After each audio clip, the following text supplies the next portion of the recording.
Stephen King is one of the most prolific horror writers of all time. From classics like Carrie, about a young bullied girl who gets her revenge on prom night, to The Shining, a story about a man who begins to lose his sanity at a haunted hotel. Stephen King is responsible for creating some of the scariest and most memorable works of fiction ever. In 1980, with a bit of imagination and a truckload of cocaine, Stephen King began writing a new horror story called It. A story about a shape-shifting entity from space that comes around every 27 years to prey upon the fears and devour the children of the fictional town Derry, Maine. The novel released in 1986 and was a big hit. Though sales numbers are hard to come by, Stephen King has sold somewhere around 350 to 400 million books worldwide. So I'm gonna take a stab at it and say it has probably sold more than 5 million copies since its release. Due to the critical and financial success of the book, a made-for-TV miniseries was made in 1990. I, Georgie, am Pennywise, the dancing clown. I remember seeing my father watching it when I was young, and all I could remember was Pennywise coming out of a grave or something, and it scared the hell out of me. When the miniseries came out, it was a huge success, garnering roughly 30 million viewers over its 2-night debut. In 1998, there was a second adaptation, this time taking place in India, called Woh? W-O-H? I'm sure I pronounced that incorrectly. This was a 52-episode adaptation of the book, though I would be surprised if they actually got permission to do this, as a lot of countries back in the day would just make their own knockoffs of popular properties. I never even knew about this adaptation until right now, but if I could somehow get my hands on it, you can bet your ass I'd do a video on it.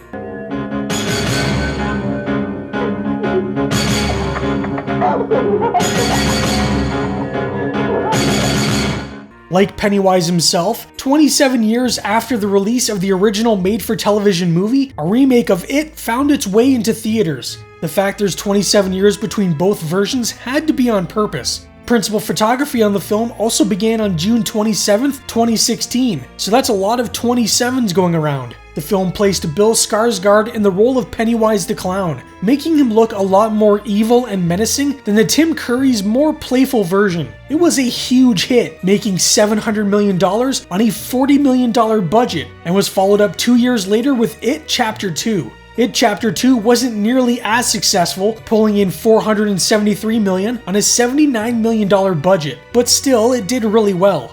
Oh, well, I'm Pennywise the dancing clown.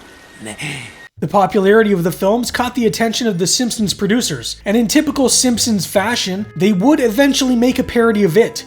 Simpsons writer Cesar Mazariegos pitched the idea of an It parody as part of the yearly Treehouse of Horror episodes. Producers felt it was a great idea and then questioned why they hadn't done it earlier. The only issue was the length. Traditional Treehouse of Horror episodes have 3 segments, with each segment being roughly 6 minutes in length. However, this is it. The story was so big that it had to be made into 2 separate films twice. So instead of condensing it down into 6 minutes, they decided to devote an entire episode to making an It parody and placed it under the Treehouse of Horror banner. There still would be a typical Treehouse of Horror, but this was something special. Not It begins with Barney taking the place of Georgie as he plays with his paper boat. The boat then goes down into the sewer where Barney is confronted by Crusto, the funniest clown in the whole wide world. It's obvious from the get-go that they're parodying the most recent films more so than the original story. Crusto then bites Barney's arm and the story can truly begin. I do like that the story was placed under the Treehouse of Horror banner, because this opens them up to doing a lot more special episodes like this. I would just hope they do more classic stuff and not just whatever is hot at the time. The story takes place in the town of Kingfield. Get it? Stephen King? Springfield? And everything has been given a New England twist with the Chowder Plant and Lobster Lad, formerly Lard Lad Donuts. Homer is going around town putting up missing child posters for Barney when we see a whole host of missing kids. From Apu, who The Simpsons did real dirty, to my favorite Frank Grimes, who is from arguably the best episode in the entire series. Well, I don't need safety gloves because I'm Homer Simpson. Homer rides his bike until he's confronted by some bullies, Skinner, whoever this guy is, and super intense Kid Chalmers, which is kind of funny. I still prefer Super Nintendo Chalmers. How Super Nintendo Chalmers? Homer sees Crusto, which he uses as a distraction to get away from the bullies. They catch up to him, but he's saved by the Losers Club, Marge, Comic Book Guy, Moe, and Carl. Homer tells them about the clown he saw, and each member of the group tells of their experiences with him. Marge is nearly drowned in her bathroom with a seltzer bottle while bleaching her mustache. And I still can't get over how rough her voice sounds in these later seasons. But that's bound to happen with age and doing the same voice for 40 years. Clown knew my greatest fear. Drowning in seltzer. Moe's encounter with Crusto gives me Treehouse of Horror 3 vibes, because Crusto comes at him in the form of a ventriloquist doll. Carl's encounter is the most unnerving, because Crusto comes at him as some weird, sexy space alien that spits acid. Comic Book Guys might be the grossest, because Crusto comes at him in the form of his dead, rotting grandmother in a hot tub full of maggots, but Moe quickly cuts that off before we actually get to see it. I'm wondering if that was supposed to be a vague reference to the old woman from The Shining. The kids decide to go to the library so they can do some research on the clown, and Homer, who's a little smitten with Marge, writes her a poem. Marge discovers the clown in a book of TV guides, and they realize he's always been in Kingfield. Crusto attacks the kids coming out of the TV, which is taken straight from the newer films when Pennywise comes out of the projector. What's the difference between a Twinkie and a fat kid? I don't feel guilty when I eat a fat kid. Before Crusto can kill anyone, Marge pulls the plug on the TV, and that somehow stops him from attacking. The losers decide since they know they can hurt Crusto, that means they can kill him. So they grab some very deadly weapons, like a BB gun, cherry bombs, and a Nintendo Power Glove, the deadliest weapon of them all, mostly because it never worked, and it would just drive you into a rage.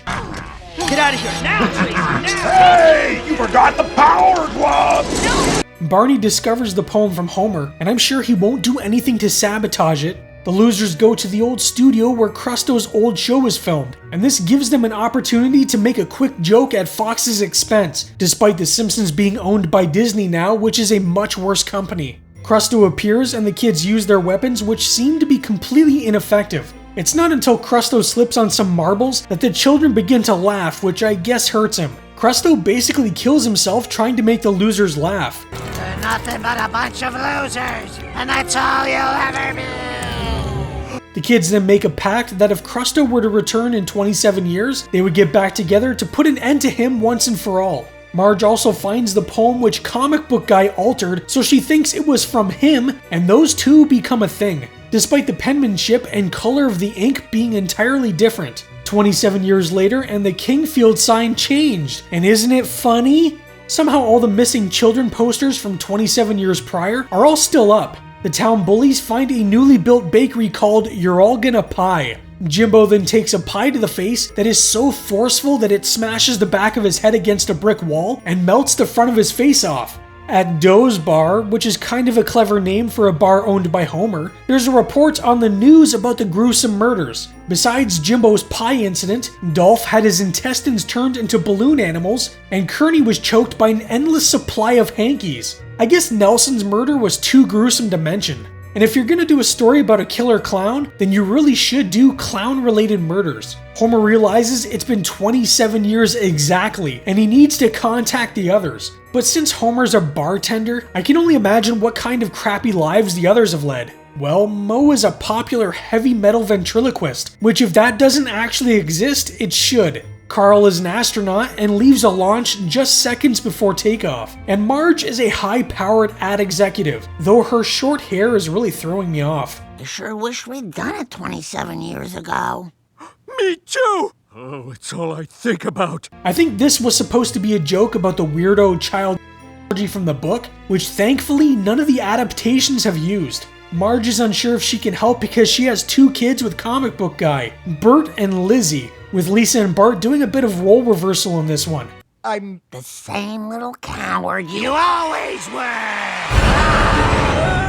This one moment is probably the most effective thing to happen in the episode as a whole. Marge leaves without her husband and reunites with her friends. Comic Book Guy comes to take Marge back home and for some reason brings along their kids. Then there's a bunch of Stephen King references. Misspelled pet cemetery, Salem's parking lot. There's also a Dr. Sleep mattress store and a Needful Crap thrift store, which is a play on King's book Needful Things. There's probably a lot more references throughout the episode, but I'm honestly not a big fan of Stephen King, so they'd likely go over my head. The kids are then kidnapped by Crusto, leaving the losers to save them. They find Crusto down in the sewer surrounded by the souls of all the children he's devoured. Homer tells them they conquered their fears, but Crusto points out adults have something far worse than fears. They have anxieties. Student loans, prostate exams, babies, old tweets, and a guy with a MAGA hat?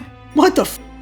Marge throws a rock, destroying Crusto's applause sign, which is the source of his power, and all the children are sent to heaven. I blame cancel culture.